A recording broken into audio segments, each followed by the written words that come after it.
ইসলাম ইতিহাস ও সংস্কৃতি বিভাগের অনলাইন ক্লাসে স্বাগতম জানাচ্ছি আমি শাহিনা বেগম, সহযোগী অধ্যাপক, ইসলাম ইতিহাস ও সংস্কৃতি বিভাগ, টঙ্গী সরকারি কলেজ, গাজীপুর। আজকে ডিগ্রি প্রথম বর্ষ বিএ বিএসসি এর ক্লাস নিব। ডিগ্রি প্রথম বর্ষের যে কোর্সের ক্লাস নেব সেটার বিষয় কোড হচ্ছে 111601, তৃতীয় অধ্যায় খলিফায়ে রাশিদিন, যার ধারাবাহিকতা আজকে আমরা ইসলামের তৃতীয় খলিফা নিয়ে আলোচনা করব, হযরত ওসমান রাদিয়াল্লাহু তাআলা আনহু, যার সময়কাল হচ্ছে 644 থেকে 656 খ্রিস্টাব্দ পর্যন্ত। আজকে প্রথমে আমরা ওনার বিরুদ্ধে কিছু অভিযোগ আছে সেগুলো নিয়ে আলোচনা করব। তার আগে প্রথম চলো জেনে নিই যে ওনার সম্পর্কে, ওনার বংশ পরিচয়, জন্ম। হযরত ওমর রাদিয়াল্লাহু তাআলা আনহুর ইন্তেকালের পর হযরত ওসমান রাদিয়াল্লাহু তাআলা আনহু খিলাফত দায়িত্বভার গ্রহণ করেন। তিনি ছিলেন ইসলামের তৃতীয় খলিফা। তার 12 বছর রাজত্বকাল সময়কাল ছিল, 644 থেকে 656, 12 বছর খিলাফতকাল নানা দিক থেকে উল্লেখযোগ্য। এবং তার যে সময়টা সেটাকে আমরা দুই ভাগে ওনাকে আলোচনা করব। প্রথম ভাগে ওনার বিরুদ্ধে কিছু অভিযোগ আছে, সেই অভিযোগগুলো আমরা আলোচনা করব, এবং এর পরের ক্লাসে আমরা আলোচনা করব ওনার যে ওনাকে হত্যা করা হয়েছিল, হত্যার কারণ এবং ফলাফলগুলো আমরা আলোচনা করব। তাহলে তার আগে শোনো, আমরা হযরত ওসমান রাদিয়াল্লাহু তাআলা আনহুর জন্ম এবং বংশ পরিচয় জেনে নেই। হযরত ওসমান রাদিয়াল্লাহু তাআলা আনহু 573 খ্রিস্টাব্দে কুরাইশ বংশের উমাইয়া গোত্রে জন্মগ্রহণ করেন। তার পিতার নাম আফফান এবং মাতার নাম আরওয়াহ। ইসলাম গ্রহণ করার আগে তার ডাকনাম ছিল আবু ওমর ও আব্দুল্লাহ। তার পূর্বপুরুষ রাসূলুল্লাহ সাল্লাল্লাহু আলাইহি ওয়াসাল্লামের পূর্বপুরুষ ছিল এবং এক ও অভিন্ন। উমাইয়া গোত্রের মারওয়ান ও আবু সুফিয়ানের বংশধর হল। তিনি ছিলেন সম্পূর্ণ ভিন্ন প্রকৃতির, নম্র এবং সৎ চরিত্রের জন্য ওনার সুখ্যাতি ছিল। একজন শিক্ষিত সফল ব্যবসায়ী হিসেবে আরবে তিনি সুপরিচিত ছিলেন। ওনার ইসলাম গ্রহণ নিয়ে কথা বলতে গেলে, যে মহানবী সাল্লাল্লাহু আলাইহি ওয়াসাল্লামের নবুয়ত প্রাপ্ত এবং ইসলাম প্রচারকালে ওনার বয়স ছিল 34 বছর। একদিন রাতে হযরত ওসমান স্বপ্নে আদিষ্ট হলেন, ওহে ঘুমন্ত ব্যক্তি, জেগে ওঠো, মক্কায় আহমদ আগমন করেছেন। এই বাণী শুনে তার অন্তর স্বর্গীয় অনুপ্রেরণা পূর্ণ হলো। তিনি দ্রুত রাসূলুল্লাহ সাল্লাল্লাহু আলাইহি ওয়াসাল্লামের কাছে গিয়ে ইসলাম কবুল করেন এবং ইসলামের সেবায় তার ধন সম্পত্তি উৎসর্গ করেন। হযরত ওসমান রাদিয়াল্লাহু তাআলা আনহুর বিবাহ সম্পর্কে আমরা বলতে গেলে, যে তিনি হযরত ওসমান রাদিয়াল্লাহু তাআলা ইসলাম গ্রহণে সন্তুষ্ট হয়ে মহানবী সাল্লাল্লাহু আলাইহি ওয়াসাল্লাম তার কন্যা রুকায়াকে তার সাথে বিবাহ দেন। রুকায়ার মৃত্যুর পর কুলসুমকে হযরত ওসমান রাদিয়াল্লাহু তাআলা বিবাহ করেন। মহানবী সাল্লাল্লাহু আলাইহি ওয়াসাল্লামের দুই কন্যাকে বিবাহ করে তিনি জুন্নুরায়ন বা দুই জ্যোতির অধিকারী উপাধিতে ভূষিত হন। এটা মাঝে মাঝে আমাদের জিজ্ঞেস করে যে কোন খলিফাকে জুন্নুরায়ন বলা হয়, কেন বলা হয়। এরপরে তিনি মক্কায় হযরত মুহাম্মদ সাল্লাল্লাহু আলাইহি ওয়াসাল্লামের নেতৃত্বে ইসলামের দ্রুত প্রসার ঘটলে কুরাইশদের নির্যাতনের মাত্রা বৃদ্ধি পেতে থাকে। এরূপ পরিস্থিতিতে হযরত মুহাম্মদ সাল্লাল্লাহু আলাইহি ওয়াসাল্লামের নির্দেশে তিনি স্ত্রী রুকায়া এবং একদল মুজাহিদ নিয়ে 5ম হিজরিতে আবিসিনিয়া গমন করেন। 2 বছর পর মক্কায় প্রত্যাবর্তন করেন এবং পুনরায় তিনি 622 সালে মদিনায় হিজরত করেন। তাহলে তিনি আবিসিনিয়া হিজরত করেছেন এবং মদিনায়ও হিজরতে অংশগ্রহণ করেছেন। এবং ওনার ইসলামের সেবার ব্যাপারে বলতে গেলে, যে তিনি ইসলামের সেবায় গুরুত্বপূর্ণ অবদান রেখেছেন। ইসলাম গ্রহণের পর তিনি যাবতীয় সম্পত্তি নবী এবং ইসলামের খেদমতে দান করেছেন। এদিক থেকে আবু বকর রাদিয়াল্লাহু আনহুর পরে ওনার নাম অগ্রগণ্য। মহানবী সাল্লাল্লাহু আলাইহি ওয়াসাল্লামের ইচ্ছা বাস্তবায়নের জন্য তিনি মদিনায় পানীয় জলের অভাব দূর করার জন্য এক ইহুদির কাছ থেকে 18,000 দিরহাম দিয়ে বীরে রুমা নামে একটি কূপ ক্রয় করে মুসলমানদের জন্য ওয়াকফ করে দেন। পরবর্তী সময়ে 2000 দিরহাম ব্যয়ে এই কূপের সংস্কার করেন এবং মদিনায় মসজিদের সম্প্রসারণে তিনি অর্থ দান করেন। তাবুক অভিযানে তিনি 10,000 দিরহাম এবং 1000 উট, 70টি ঘোড়া দান করেন। একমাত্র বদর যুদ্ধ ব্যতীত অন্যান্য যুদ্ধে তিনি অংশগ্রহণ করেন। হুদায়বিয়ার সন্ধিতে তিনি নিজের জীবন বিপন্ন করে নবী সাল্লাল্লাহু আলাইহি ওয়াসাল্লামের আদেশে কুরাইশদের সাথে শান্তি আলোচনায় গমন করেছিলেন। তাহলে ওনার যে ইসলামের সেবা, সেটা আমরা দেখলাম যে ইসলামের অনেক সেবা করেছেন এবং নিঃস্বার্থভাবে সেবা করেছেন এবং ওনার সম্পদ তিনি ইসলামকে দান করেছেন। খলিফার নির্বাচন নিয়ে হযরত ওসমান যখন অন্তিম সময়ে, তখন তার পরবর্তী উত্তরাধিকারী নির্বাচনের ভার আলী রাদিয়াল্লাহু আনহু, ওসমান রাদিয়াল্লাহু আনহু, সাদ রাদিয়াল্লাহু আনহু, তালহা, জুবায়ের, আব্দুর রহমান আউফ নিয়ে একটি কমিটি গঠন করা হয় এবং 3 দিনের মধ্যে নির্বাচন সম্পন্ন করতে বলা হয়। এদের প্রত্যেকে ইসলামের খেদমতে অপরিসীম অবদান ছিলেন। তাই খেলাফত প্রশ্নে কিছু জটিলতা দেখা দিলে আব্দুর রহমান বিন আউফ খেলাফত দাবি ত্যাগ করে এই খেলাফতের মধ্যস্থতা করেন। তালহা মদিনায় উপস্থিত ছিলেন না। আব্দুর রহমান এবং জুবায়ের হযরত ওসমান ও আলী উভয়কেই সমর্থন করেন। সাদ ওসামাকে এবং ওসমান আলী ওসমানকে সমর্থন করেন। ফলে ওসমানের পক্ষে একটি ভোট বেশি পড়ায় হযরত ওমর রাদিয়াল্লাহু তাআলার মৃত্যুর চতুর্থ দিনে তিনি 70 বছর বয়স্ক ছিলেন হযরত ওসমান, তাকে খলিফা হিসেবে ঘোষণা করা হয়। আনসার এবং মুজাহিদগণ ওনার আনুগত্য ঘোষণা করেন। তো ওমর রাদিয়াল্লাহু তাআলার সময় আমরা জানি যে ইসলামের রাজ্যের অনেক সম্প্রসারিত হয়েছিল। সেই ধারাবাহিকতায় হযরত ওসমানও তার সময় বিজয় অভিযান অব্যাহত রাখেন। হযরত ওমর রাদিয়াল্লাহু তাআলার মৃত্যুর 6 মাস পর পারস্য সম্রাট তৃতীয় ইয়াজদিগার্দ পারস্যের বিদ্রোহের সূচনা করে এবং খলিফা ওসমান রাদিয়াল্লাহু তাআলা আব্দুল্লাহ বিন আমরের নেতৃত্বে বিদ্রোহ দমন করেন। পারস্য সম্রাট খোরাসানে পালিয়ে যান। এদিকে আব্দুল্লাহ খোরাসান অভিযান পরিচালনা করে রাজধানী মার্ব দখল করেন এবং একে একে বলখ, তুকারিস্তান, হিরাত, কাবুল, গজনি মুসলিম পতাকা উত্তোলিত হলো। এরপরে পশ্চিম অঞ্চল বিজয় করেন। হযরত ওসমান সময়কালে পশ্চিমাঞ্চলে বিদ্রোহ দেখা দিলে সেনাপতি আব্দুল্লাহ বিন সাদকে এক বিশাল বাহিনী নিয়ে উত্তর আফ্রিকা, বারাকা এবং ত্রিপোলির দিকে অগ্রসর হয়। ত্রিপোলির রোমান শাসনকর্তা গেগরি প্রতিরোধ গড়ে তোলে, কিন্তু শেষ পর্যন্ত পরাজিত নিহত হয়। এরপরে সিরিয়ার শাসনকর্তা মুয়াবিয়া হযরত ওসমান রাদিয়াল্লাহু তাআলার অনুমতি নিয়ে নৌবাহিনী গঠন করেন এবং এর দায়িত্ব অর্পণ করেন আব্দুল্লাহ বিন কায়েসের উপরে। 649 সালে কায়েসের নেতৃত্বে মুসলিম নৌবাহিনী সাইপ্রাসের ভূমধ্য সাগরের অধিকাংশ দ্বীপ দখল করে।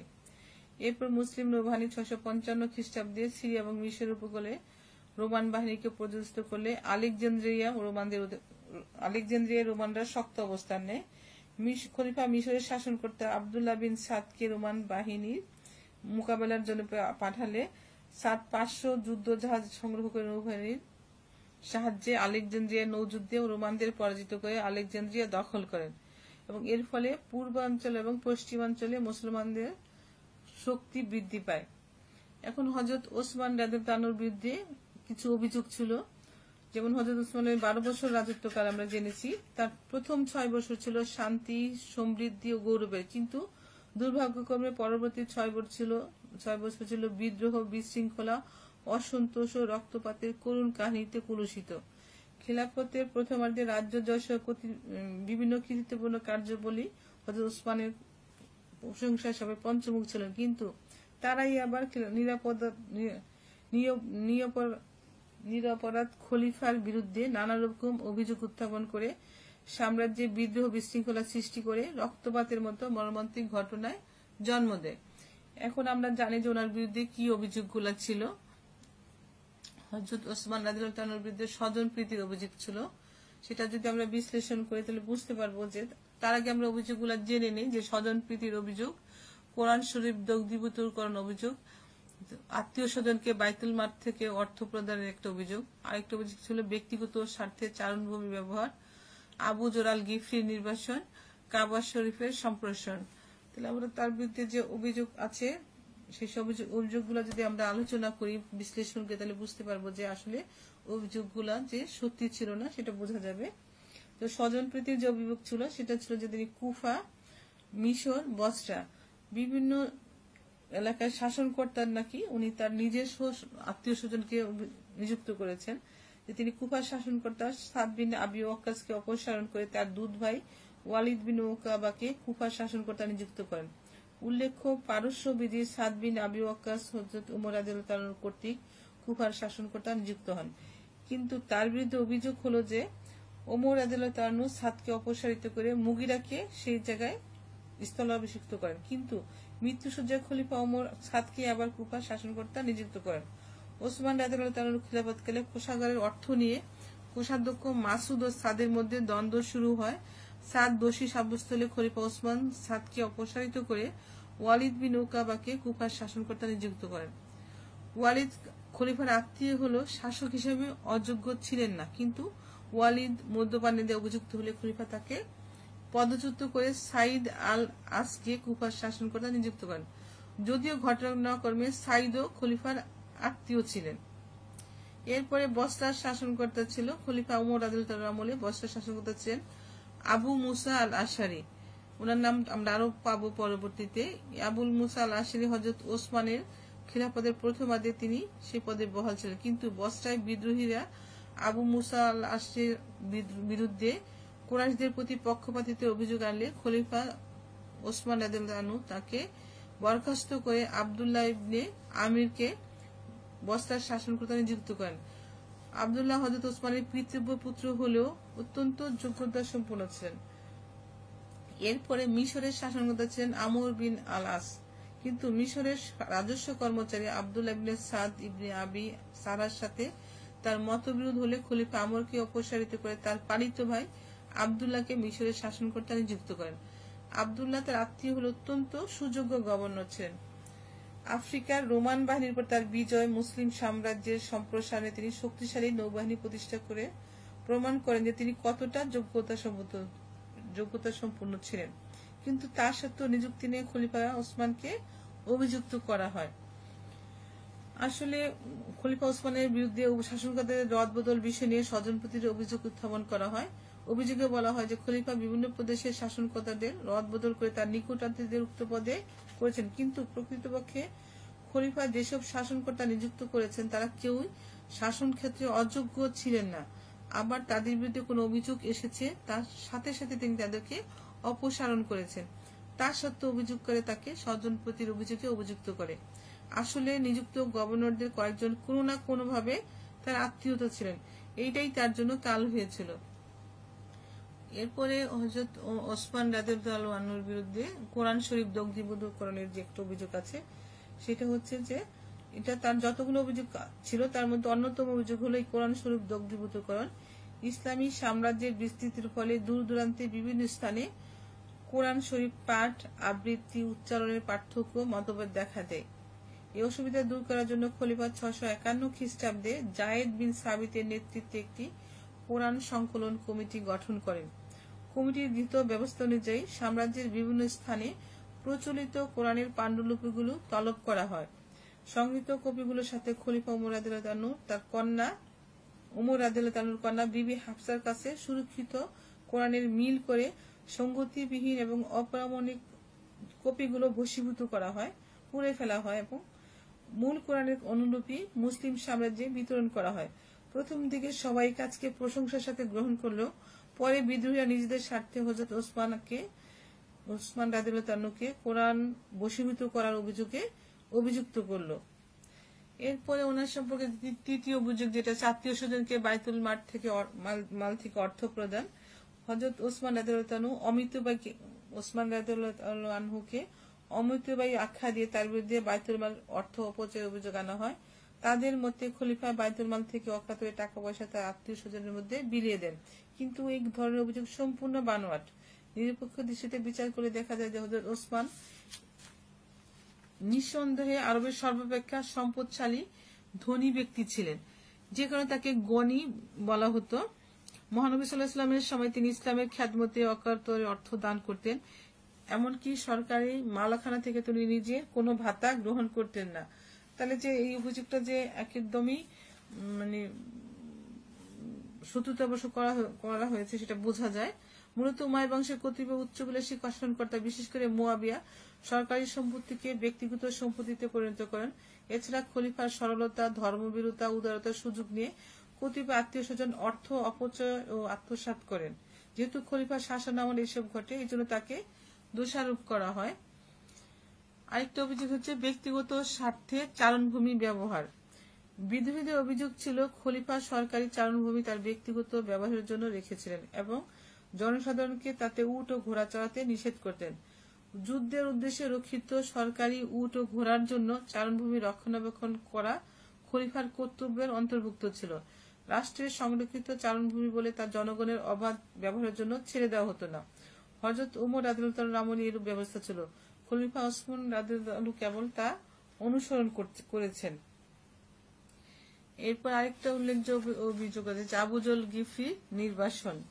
হযরত ওসমানের খেলাফতকালে আবুজল গিফরি নামে একজন সাধক পুরুষ ও মহানবী সাল্লাল্লাহু আলাইহি ওয়াসাল্লামের বিশিষ্ট সাহাবা ধন সম্পদ সঞ্চয় নীতিকে তীব্রভাবে নিন্দা করেন এবং পুঁজিবাদের বিরুদ্ধে সর্বাত্মক আন্দোলন গড়ে তোলেন। কোরআন শরীফের আয়াতে উল্লেখ করে তিনি বলেন যে সঞ্চিত ধন সম্পদ দোজখের পথকে সুদূর প্রসারী করে। সিরিয়া এই মতবাদ প্রচার করলে ব্যাপক গোলযোগ দেখা দেয় এবং মুয়াবিয়া তাকে মদিনায় পাঠান। মদিনায় তার জনপ্রিয়তা লাভ করে খলিফা তাকে কোরআনের ব্যাখ্যা দিয়ে বলেন, জাকাত প্রদান করে ধন সম্পদ সঞ্চয় করা অন্যায় নয়। কিন্তু এই নিয়ে খলিফার সাথে তার মতবিরোধ দেখা দিলে খলিফার মদিনার শান্তি বিনষ্ট হওয়ার আশঙ্কায় তাকে রাবাদা নামক স্থানে পাঠিয়ে দেন। সেখানে 2 বছর অবস্থানের পর ওনার স্বাভাবিক মৃত্যু ঘটে। কিন্তু বিদ্রোহীরা এই ঘটনাকে কেন্দ্র করে আবু জর আল গিফরির মতো ব্যক্তির নির্বাসনের মাধ্যমে মৃত্যুর জন্য খলিফাকে অভিযুক্ত করেন।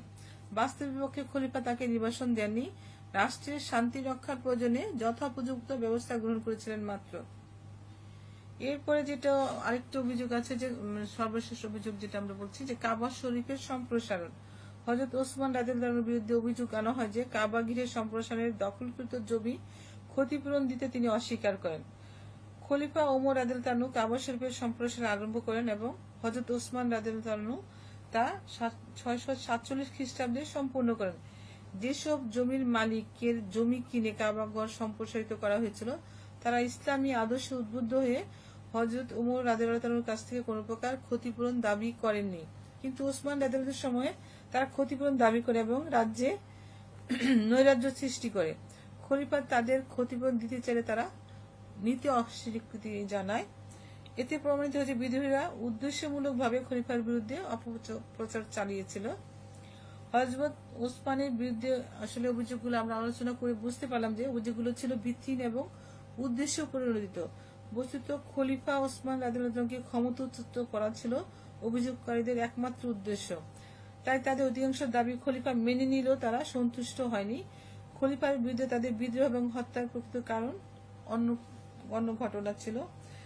তাহলে আমরা আগামী ক্লাসে হযরত ওসমান হত্যা নিয়ে আলোচনা করব। এই ঘটনা বিভিন্ন ঘটনার পরিপ্রেক্ষিতে তার বিরুদ্ধে যে সমস্ত অভিযোগগুলো আমরা আলোচনা করলাম সেই অভিযোগের পরিপ্রেক্ষিতে পরবর্তীতে সাম্রাজ্যে বিদ্রোহ বিশৃঙ্খলা দেখা দিয়েছিল এবং ওসমান সাল্লাল্লাহু আলাইহি ওয়াসাল্লামকে রাদিয়াল্লাহু তাআলা আনহুকে হত্যা করা হয়েছিল। এটা নিয়ে আমরা আগামী ক্লাসে আলোচনা করব। সেই পর্যন্ত সবাই ভালো থাকো। সবাইকে ধন্যবাদ। আল্লাহ হাফেজ।